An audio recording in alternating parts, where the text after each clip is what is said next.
అన్నదాత అన్నదాత మీ అన్నదాత చెమటోడ్చి ఆహారాన్నందించే రైతన్నా అనునిత్యం నీ కండదండగా నిలిచే నేస్తం ఎవరన్నా అన్నదాత అన్నదాత మీ అన్నదాత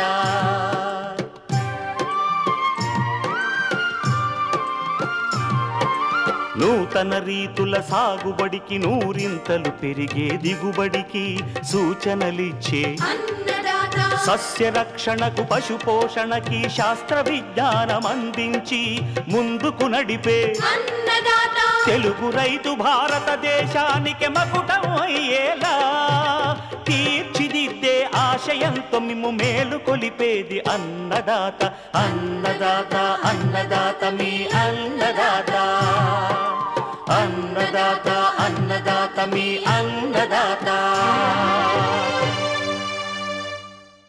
అన్నదాత ప్రేక్షకులకు నమస్కారం. ఈనాటి ముఖ్యాంశాలు. వేసవిలో ఆరుతడి పంటగా మినుము సాగు. సేంద్రియ వ్యవసాయంలో చీడపీడల నివారణకు కషాయాల తయారీ. పశువుల్లో మూగ ఎద గుర్తింపు, కృత్రిమ గర్భధారణ. ఇంకా జై కిసాన్ వ్యవసాయ సమాచారం.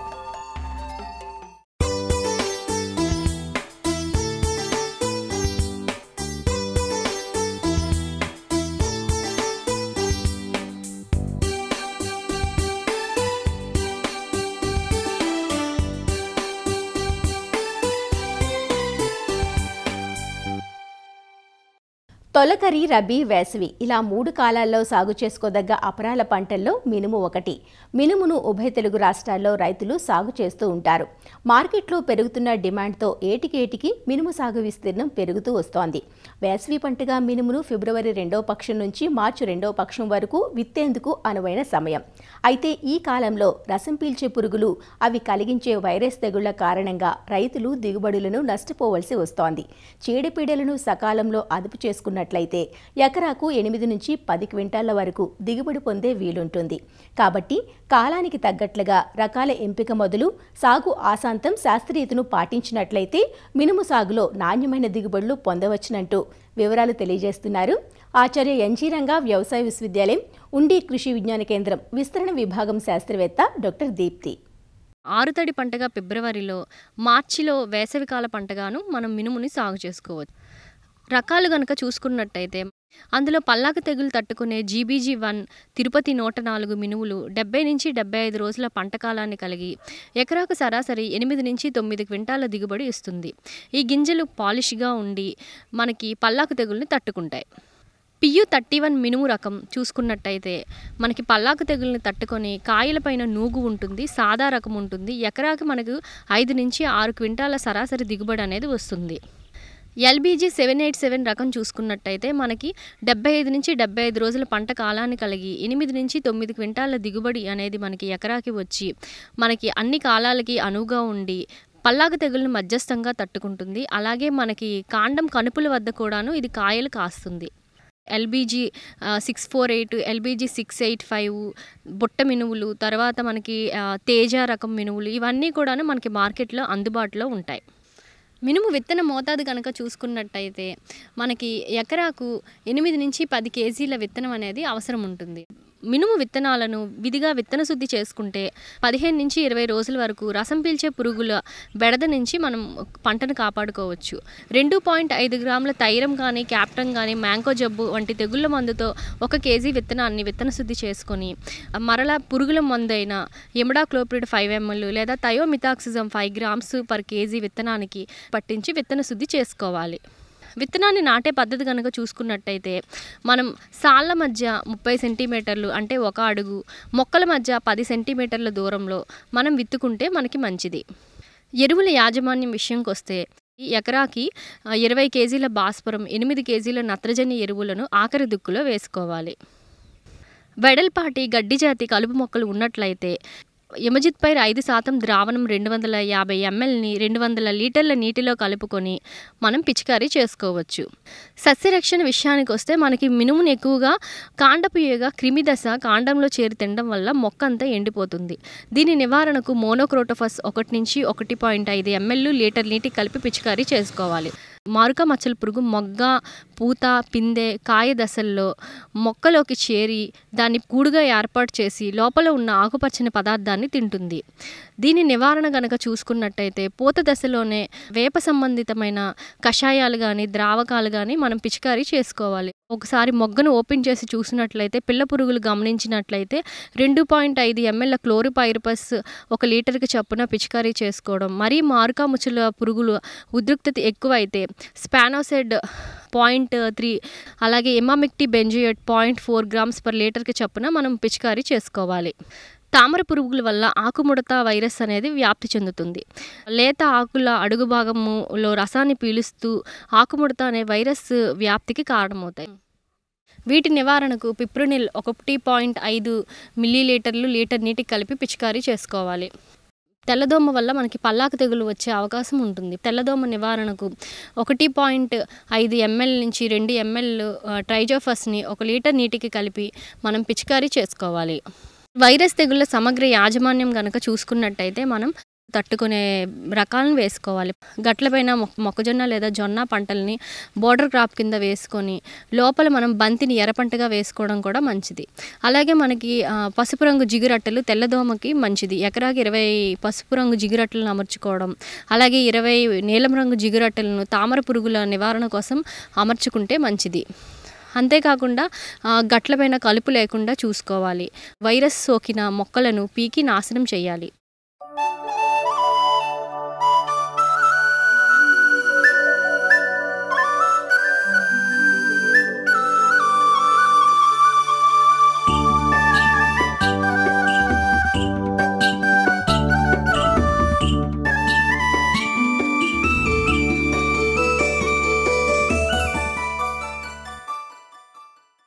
మన ఆధునిక వ్యవసాయంలో గత కొన్నేళ్లుగా వచ్చిన ఎన్నో మార్పులు ఉత్పత్తి పరంగా లక్ష్యాలను సాధించిన పర్యావరణంపై తీవ్ర ప్రభావాన్నే చూపాయి. భూములు నిర్జీవమవటం, పంట ఉత్పత్తుల్లో రసాయన అవశేషాలు, రసాయన మందులకు పురుగులు నిరోధక శక్తిని పెంచుకోవటం వంటి పెను ప్రమాదాలను తెచ్చిపెడుతున్నాయి. దీంతో పురాతన వ్యవసాయ విధానాల వైపు అందరూ ఆకర్షితులవటం హర్షించదగ్గ పరిణామమనే చెప్పుకోవాలి. సేంద్రియ వ్యవసాయం, ప్రకృతి వ్యవసాయం, పాలేకర్ వ్యవసాయం, చౌహాన్ క్యూ విధానం అంటూ అనేక విధానాలు అందుబాటులోకొచ్చిన అందరి గమ్యం ఒక్కటే: పర్యావరణ హితమైన సురక్షితమైన పద్ధతులను ఆచరించడం. సేంద్రియ వ్యవసాయంలో చీడపీడల నివారణకు వివిధ కషాయాలను ఉపయోగిస్తూ ఉంటారు. దశపర్ణి, పుల్లటి మజ్జిగ, ఆగ్నేయాస్త్రం, బ్రహ్మాస్త్రం, నీమాస్త్రం వంటివి. వీటి తయారీ వాడకంపై జహీరాబాద్లోని డక్కన్ డెవలప్మెంట్ సొసైటీ కృషి విజ్ఞాన కేంద్రం వారు రైతులకు శిక్షణ ఇస్తున్నారు. ఈ కషాయాల తయారీ ఎలానో, సస్యరక్షణకు ఎలా ఉపయోగపడతాయో ఇక్కడి శాస్త్రవేత్త డాక్టర్ స్నేహలత నుంచి తెలుసుకుందాం. కేవీకేలో రకరకాల సేంద్రియ పదార్థాలు మేము తయారు చేసి వాటిని ఎలాంటి పురుగుకి ఏది వాడుకోవాలని చెప్తుంటాము. అవి ట్రయల్స్ కూడా వేసినుండే. దశపర్ణి కషాయం, తర్వాత పుల్లటి మజ్జిగ, అగ్ని అస్త్రం, బ్రహ్మాస్త్రం ఇలాంటి ప్రోడక్ట్స్ అన్ని తయారు చేసి ఏ డిసీజ్కి ఏ పురుగులకి ఏ వాడాలనేది కూడా ఇప్పుడు చెప్తాను. అయితే ఫస్ట్ ముందుగా దశపర్ణి కషాయం ఒక 200 లీటర్ నీటిలో 10 లీటర్ల గోమూత్రం తీసుకొని 2 కేజీల ఆవు పేడ తీసుకొని బాగా కలిపేసేసిన తర్వాత 1/2 కేజీ పసుపు, 50 గ్రాముల ఇంగువ ఇవి వేసేసి ఒక 2 గంటల పాటు, అంటే ఇది సవ్య దిశలో బాగా కలిపేసి 2 గంటల పాటు అలా పెట్టేసేయాలి. దాని మీద గోనె సంచి అనేది కప్పేయాలి. దాని తర్వాత అల్లం పేస్ట్, తర్వాత వెల్లుల్లి పేస్ట్ ఈ 2 వేసేసి ఒక రోజంతా కంప్లీట్గా అలా పెట్టేసేసేయాలి. మరుసటి రోజు దీంట్లో మనకి ఒక 10 రకాల ఆకులు, అంటే మన చుట్టూ పరిసరాలలో ఉన్న ఆకులని తీసుకొని వాటిని ఏంటంటే మనకి జిల్లెడాకు, తర్వాత వేప ఆకు, కానుగాకు, మామిడి ఆకు, తర్వాత మనకి వావిలాకు, చామంతి ఆకులు కావచ్చు, తర్వాత జామ ఆకు కావచ్చు, ఇలాంటివి 10 రకాలు. ఈ 10 రకాల ఆకులని తీసుకొని 2 కేజీలు తీసుకొని మరుసటి రోజు మనము దంచాలి. మనం ఏది కూడా మిక్సీ పట్టకూడదు. దాంట్లో ఉన్న ఔషధ గుణాలు అనేవి ఆవిరయ్యే ఛాన్సెస్ ఎక్కువ ఉంటాయి అన్నమాట. కాబట్టి ఇవన్నీ దంచేసేసి రోట్లో లేకపోతే బండ మీద దంచేసేసి అన్ని ఆకులని 10 రకాల ఆకులు లేసేసి బాగా కలిపేసేసి ఇది ఒక 30 నుంచి 35 రోజులు అలా పెట్టేసేయాలన్నమాట. అప్పుడు ఏంటంటే దాంట్లో ఉన్నవన్నీ కూడా ఈ నీళ్ళల్లోకి మంచిగా అంటే రావడం అనేది జరుగుతుంది. ఇది 6 నెలలు నిల్వ ఉంచుకోవచ్చు. ఒక ఎకరానికి 6 లీటర్లు వాడుకోవచ్చు అనమాట. అంటే 6 లీటర్లు 200 లీటర్ నీటిలో కలిపి మనం ఏ పంటలకైనా కొట్టుకోవచ్చు.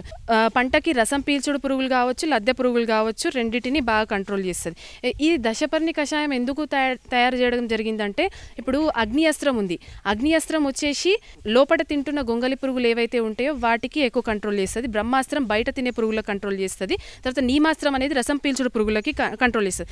ఇవి మూడింటిని కలిపి ఒక్కటే తయారు చేసుకుంటే బాగుంటుంది. ఇంకా రైతుకి అంటే ఒక పురుగు వస్తే ఒకదానికి ఒకటి తయారు చేసుకోవాలి, ఇంకొక దానికి ఇంకోటి తయారు అలా కాకుండా ఒకటి తయారు చేసుకొని ఒక పంటకి పూర్తిగా వచ్చేలాగా ఇది చేసుకోవడం అనేది జరిగిందనమాట. సర్కోస్పురా లీఫ్ స్పాట్స్ అని చెప్పేసి, తర్వాత ఆకు మీద మచ్చలు, ఎలాంటి ఆకు మీద మచ్చలైనా కూడా ఈ పుల్లటి మజ్జిగ యూజ్ చేసి కంట్రోల్ చేసుకోవచ్చు. అయితే దీనికి ఏంటంటే ఒక ఎకరానికి మనకి 6 నుంచి 8 లీటర్ల ఆవు పెరుగు అనేది దొరికితే అది తీసుకొని దాంట్లో ఒక 50 గ్రాములు కానీ లేకపోతే 10 గ్రాముల ఇంగువ, జనరల్గా 10 గ్రాముల నుంచి 50 గ్రాముల ఇంగువ యాడ్ చేసి దాంట్లో అది కలిపేసేసి మనం ఒక 6 రోజులు అలాగే పెట్టుకోవాలి. ఇది బాగా పులిసిపోయి ఇంగు వేసినందుకు ఇంకా ఎక్కువ పులుస్తుంది అనమాట. పులిసిపోయి దాంట్లో కొన్ని పురుగులు కూడా కనబడవచ్చు. అదేం ప్రాబ్లం కాదు. రోజు పొద్దున సాయంత్రం సవ్య దిశలో కలపాలి. ఆ తర్వాత ఏంటంటే 6వ రోజు తర్వాత దీంట్లో మనము ఒక 100 గ్రాముల సొంటి వేసుకోవాలి. సొంటి వేసుకొని బాగా కలిపేసిన తర్వాత ఒక 10 లీటర్ల జీవామృతం ఇందులో మిక్స్ చేసుకొని ఇది 200 లీటర్ నీటిలో వడగొట్టుకోవాలి. డ్రిప్లో వదులుకోవచ్చు, లేకపోతే దీన్ని డైరెక్ట్గా తీసుకొని స్ప్రే కూడా చేయొచ్చు.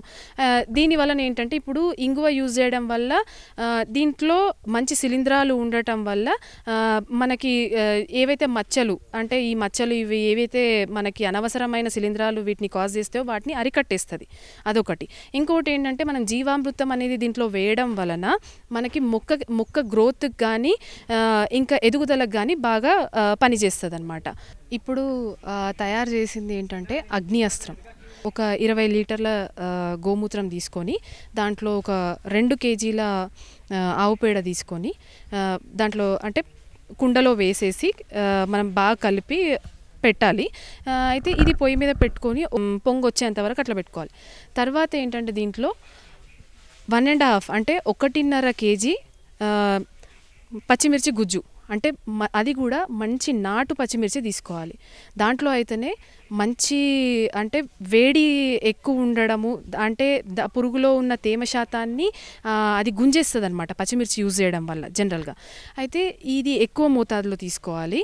వేసుకొని ఈ కుండలోనే వేసేసి బాగా కలపాలి. ఆ తర్వాత మనము 1/2 కేజీ అల్లం గుజ్జు, తర్వాత 1/2 కేజీ వెల్లుల్లి గుజ్జు, ఆ తర్వాత మనకి ఒక 250 గ్రాముల పసుపు, ఇవన్నీ వేసేసుకొని బాగా కలిపి ఇంకొకసారి ఒక పొంగు వచ్చేంత వరకు అలా పెట్టుకోవాలి. తర్వాత ఏంటంటే ఒక 5 రకాల ఆకులను తీసుకోండి. మన చుట్టూ పరిసరాలలో ఉన్న 5 రకాల ఆకులు ఏంటివంటే మనకి సీతాఫలం ఆకు, తర్వాత చింత ఆకు కూడా తీసుకోవచ్చు, మామిడాకు తీసుకోవచ్చు. దీంట్లో వేసేది పక్కాగా ఏంటంటే కానుగాకు ఒకటి, వావిలాకు ఒకటి, జిల్లడాకు ఒకటి, వేపాకు. ఇవైతే ఈ 4 ఖచ్చితంగా ఉండాలి. మిగతావి ఆప్షనల్గా తీసుకోవచ్చు. 5 రకాల ఆకులు తీసుకొని ఇవి ఒక్కొక్క కేజీ అన్నీ రోట్లో దంచాలన్నమాట. ఈ రోట్లో దంచేసేసి ఈ కుండలో వేసుకొని బాగా కలిపి పెట్టాలి. దించేసేసి ఒక 48 గంటల పాటు అలా పెట్టేసేయండి. దానిపైన ఒక గుడ్డ కప్పేసేసి అలా పెట్టేసి మరుసటి రోజు దీన్ని ఒక 3 లీటర్లు ఒక ఎకరానికి అంటే 200 లీటర్ నీటిలో కలిపి పిచికారీ చేసుకోవచ్చు. ఇది జనరల్గా పత్తిలో లోపట దాగి ఉంటుంది. ఏంటి అది? గులాబీ రంగు పురుగు. అలా లోపట దాగి ఉన్న పురుగులకి ఇంకోటి ఏంటంటే వరిలో కూడా మనం కాండం తొలచు పురుగు లోపల తింటూ ఉంటుంది. ఇలా లోపల తినే పురుగులని ఈజీగా కంట్రోల్ చేస్తుంది. ఎందుకంటే దీనికి సిస్టమిక్ యాక్షన్ అని అంటాం. దాన్ని సిస్టమిక్ యాక్షన్ అనేది ఉంటుంది కాబట్టి నెక్స్ట్ ఏంటంటే దీన్ని పురుగులో ఉన్న తేమ శాతాన్ని గుంజేసేసి పురుగుని డ్రై చేసేస్తుంది అనమాట. సో ఇలా ఇది బాగా ఉపయోగపడుతుంది. ఇంకోటి ఏంటంటే బ్రహ్మాస్త్రం అనేది కూడా తయారు చేసుకోవచ్చు. ఈ బ్రహ్మాస్త్రం కుండ పొయ్యి మీద పెట్టేసేసి దాంట్లో ఒక 20 లీటర్ల గోమూత్రం వేసేసి 5 రకాల ఆకులు తీసుకోవాలి. ఏంటివి? జిల్లడాకు, వేపాకు, కానుగాకు, వావిలాకు, జామాకు. ఈ 5 రకాల ఆకులు 2 కేజీలు తీసుకొని వేడి వేసేసి డైరెక్ట్గా అది అంటే దించేసిన తర్వాత 48 గంటల తర్వాత ఇది కూడా 3 నుంచి 4 లీటర్లు ఎకరానికి మనం వేసుకోవచ్చు. ఇదేంటంటే బయట తినే గొంగలి పురుగులు, లద్దె పురుగులు అవి ఏవైతే ఉంటాయో అలాంటి వాటికి బాగా కంట్రోల్ చేస్తుంది. ఇంకోటి నీమాస్త్రం ఏంటంటే అవి డైరెక్ట్గా 200 లీటర్ నీటిలో 10 లీటర్ల గోమూత్రం వేసి 2 కేజీల ఆవు పేడ వేసుకొని దాంట్లో ఒక 5 కేజీల వేపాకులు అవి చిన్న చిన్నగా కట్ చేసేసి దంచేసేయాలన్నమాట. దంచేసేసి అది వేసేసుకొని మీరు పొయ్యి మీద ఏమి పెట్టకుండా డైరెక్ట్గా అలానే ఉంచేసి ఒక 2 రోజుల తర్వాత అంటే 48 గంటల తర్వాత దీన్ని వడగొట్టుకొని దీన్ని డైరెక్ట్గా ఒక ఎకరానికి యూజ్ చేసుకోవచ్చు. ఇదేంటంటే మనకి రసం పీల్చుడు పురుగులు ఏవైతే వస్తాయో వాటిని బాగా అరికడుతుంది.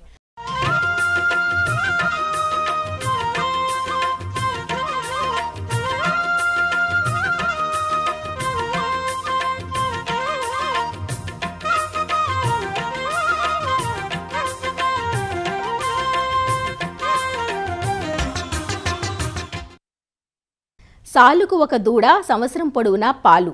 పాడి పరిశ్రమ 10 కాలాల పాటు కొనసాగాలంటే పశు పోషకులు గుర్తుంచుకోవలసిన ప్రథమ అంశం ఇది. సాధారణంగా పశువు 1.5-2 ఏళ్ల వయసుకు ఎదకొచ్చి సకాలంలో చూడి కట్టాలి. తరువాత ప్రతి సంవత్సరం ఈనాలి. ఒక 10 సంవత్సరాల కాలంలో 7-8 దూడలనివ్వాలి. అలా ఇవ్వలేదంటే మందవృద్ధి మందగించినట్లే. ఒక్కోసారి పశువుల్లో మూగ ఎద ఉంటుంది. దీన్ని పశు పోషకులు గుర్తించలేకపోవడం వల్ల విలువైన కాలం వృధా అవుతుంది. ఇది రైతులను నష్టాల్లోకి నెట్టివేస్తుంది. అలా జరగకుండా ఉండాలన్నా, పాడి పరిశ్రమ 3 ఆవులు 6 దూడలతో కళకళలాడాలన్నా పశువుల్లో ఎద లక్షణాలను సకాలంలో గుర్తించడంతో పాటు కృత్రిమ గర్భధారణ చేయించాల్సి ఉంటుంది. వివరాలు నెల్లూరు జిల్లా పశుసంవర్ధక శాఖ డిప్యూటీ డైరెక్టర్ డాక్టర్ సోమయ్య నుంచి తెలుసుకుందాం. పశువుల యొక్క ఎద లక్షణాలని రైతులు సక్రమంగా గుర్తించడము చాలా అవసరము. అలా గుర్తించిన పక్షంలో రైతు ఒక ఎద పశువు కానీ మిస్ అయితే 10,000 రూపాయల నష్టం జరిగే అవకాశం ఉంటుంది. కావున ఎద లక్షణాలు తెలుసుకుని రైతులు సక్రమంగా ఎద లక్షణాలు గుర్తించిన తరువాత పశువుకి మేలైన జాతి పశువుల యొక్క కృత్రిమ గర్భధారణ చేయించడం ద్వారా లాభదాయకం పొందడానికి అవకాశం ఉంటుంది. పశువు ఈనిన తర్వాత 45 రోజుల నుంచి ఎద లక్షణాలు కనిపించే అవకాశం ఉంటుంది. 45 రోజుల నుంచి 90 రోజుల మధ్య పశువు ఎద లక్షణాలను కానీ గుర్తించి ఆ కృత్రిమ గర్భధారణ చేయిస్తే ప్రతి సంవత్సరము ఒక ఏడాదికి ఒక దూడ కలిగేదానికి రైతుకి అవకాశం ఉంటుంది. ఏడాదికి ఒక దూడ పొందితే ఎక్కువ పాడి పరిశ్రమ లాభదాయకంగా ఉంటుంది. పశువులు యొక్క ఎద లక్షణాల్లో పశువులు తీగేస్తాయి. గేదె జాతుల్లోనైతే మోగ ఎద ఉంటుంది. ఒక పశువు మీద ఇంకొక పశువు ఎక్కుతుంది. ఇలా ఉన్న లక్షణాలని గుర్తించినప్పుడు ఉదయం పశువు ఎద లక్షణాలు చూపిస్తే సాయంత్రం పూట ఆ యొక్క కృత్రిమ గర్భధారణ చేయించాలి. సాయంత్రం పూట ఎద లక్షణాలు చూపిస్తే ఉదయం పూట మరలా కృత్రిమ గర్భధారణ చేయించాలి. ఇలా చేయించడం ద్వారా కట్టు నిలిచే అవకాశం ఎక్కువ ఉంటుంది. అలా కట్టు నిలిస్తే సూలి పశువు అవుతుంది. సూలి పశువుని కూడా మనము బాగా పోషణ చేసుకోవాల్సిన అవకాశం ఉంది. ఎద లక్షణాలు ప్రస్ఫుటంగా కనిపించినప్పుడు రైతులు దగ్గరలో ఉన్న పశు వైద్యాధికారిని సంప్రదించి వాటికి ఉన్న లోపాలని లేకపోతే గర్భసంచిలో ఉండే సమస్యను తెలుసుకుని సరైన వైద్యం చేయించటము, లేదు పశుపోషణలో ఏదైనా లోపం ఉంటే కావలసిన మినరల్ మిక్చర్ అందించటము, ఫాస్ఫరస్ కానీ ఐరన్ కానీ ఇలాంటి లోపాలని గుర్తించడము. ఇప్పుడు మా ప్రభుత్వం ఏర్పాటు చేసుకున్న CADDLలో ఈ యొక్క ధాతు లోపాలను కూడా పరీక్షిస్తున్నారు. ఏ ధాతు లోపం వల్ల ఉంటే ఆ ధాతువుకు సంబంధించిన మినరల్ మిక్చర్ని అందించడం కూడా మనం చేయవచ్చు. ఇలా చేయటం ద్వారా పశువు యొక్క ఎద లక్షణాలను బాగా స్పష్టంగా గుర్తించేదానికి అవకాశం ఉంటుంది. తదుపరి కావలసిన పచ్చిగడ్డిని కూడా వాటికి సమయానికి అందించటము, మిశ్రమ దానాన్ని అందించటము, ఇలా చేయటం ద్వారా రైతులు పశువు యొక్క ప్రస్ఫుటమైన ఎద లక్షణాలు తెలుసుకుని వాటిని కృత్రిమ గర్భధారణ సమయానికి చేయించటము, పశువు యొక్క చూలు నిలిచి ప్రతి ఏడాది తనకు లేగదోడలు కలిగించేదానికి అవకాశం ఉంటుంది. అన్ని పశు వైద్య కేంద్రాల్లోనూ కూడా ముర్రా జాతి, తర్వాత ఒంగోలు జాతి, ఈ దేశవాళీ పశువుల షాహివాలు, గిర్రి ఈ సంబంధించిన ఘనీకృత వీర్యాన్ని కూడా మేము అందుబాటులో ఉంచుతున్నాము.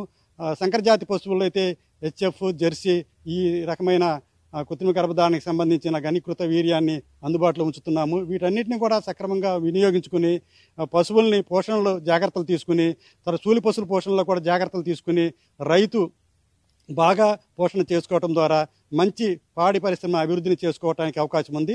చూలి పశువుల పోషణలో కూడా చూలి పశువు బాగా పాలు ఇవ్వాలన్న, తర్వాత పాడి పరిశ్రమగా మారి పాలు ఇవ్వాలన్నా, మంచి దూడని కలగాలన్నా పాడి పశువుకి మాత్రమే కాకుండా చూలి పశువుగా ఉన్నప్పుడు కూడా మంచి పోషణ ఇవ్వాలి. దానికి ఎప్పుడు కూడా ఈ మినరల్ మిక్చర్లు అందించటము, ఈ డీవార్మింగ్ని చేయటము, తర్వాత పశుగ్రాసాల్లో ఇప్పుడు నేపియరు, తర్వాత సూపర్ నేపియరు, అన్ని రకాల లెగుము జాతి గడ్డెల జాతులను కూడా వాటికి అందించడం ద్వారా ఎక్కువ పాల ఉత్పత్తి పొందటానికితో పాటు అవి డ్రై ఫీడ్లో ఉండకుండా కూడా చూసుకుంటానికి అవకాశం ఉంటుంది. రైతులకి అందరికీ మనవి చేయనిది ఏమనగా, మేము రైతులందరి కోసము భారతదేశంలో నేషనల్ ఆర్టిఫిషియల్ ఇన్సెమినేషన్ ప్రోగ్రాం, జాతీయ కృత్రిమ గర్భధారణ కార్యక్రమంలో భాగంగా రైతులందరికీ కూడా పశు వైద్య కేంద్రాలలో ఉచితంగా కృత్రిమ గర్భధారణ ఇంజెక్షన్లని అందించడం జరుగుతుంది. వాటిని అందరూ కూడా రైతు ఎలాంటి రుసుము చెల్లించకుండా తీసుకోవలసిందిగా మనం చేస్తున్నాం.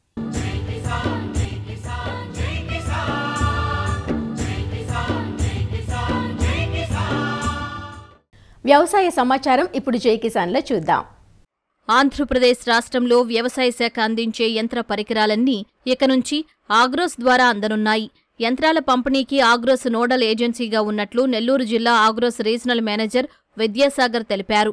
గతంలో ఆగ్రోస్ ద్వారా యంత్రాల పంపిణీ ఉన్నప్పటికీ 2012 సంవత్సరం నుంచి ఆగ్రోస్ నుంచి రైతులకు అందించే యంత్ర పరికరాల సరఫరా ఆగిపోయింది. దీంతో వ్యవసాయ శాఖ ఆధ్వర్యంలో రైతులకు యంత్ర పరికరాలు ఇచ్చేవారు. కూటమి ప్రభుత్వం అధికారంలోకి వచ్చిన తర్వాత ఆగ్రోస్ ద్వారా రైతులకు నాణ్యమైన యంత్ర పరికరాలు అందించేందుకు జీవో విడుదల చేసిందని అధికారులు తెలియజేశారు. ఆంధ్రప్రదేశ్ ప్రభుత్వం మనకి 2024-25 సంవత్సరానికి గాను గవర్నమెంట్ మెకనైజేషన్ సప్లై గురించి జీవో ఇవ్వడం జరిగింది. వ్యవసాయ పనిముట్లు, వ్యవసాయ యంత్రాలు, స్ప్రేయర్స్ అన్నీ కూడా మన విజయవాడ ఆఫీస్లో మొత్తం అంతా కూడా ఈ ఎంపానల్మెంట్ జరుగుతానికి టెండర్ కూడా పిలవడం జరిగింది.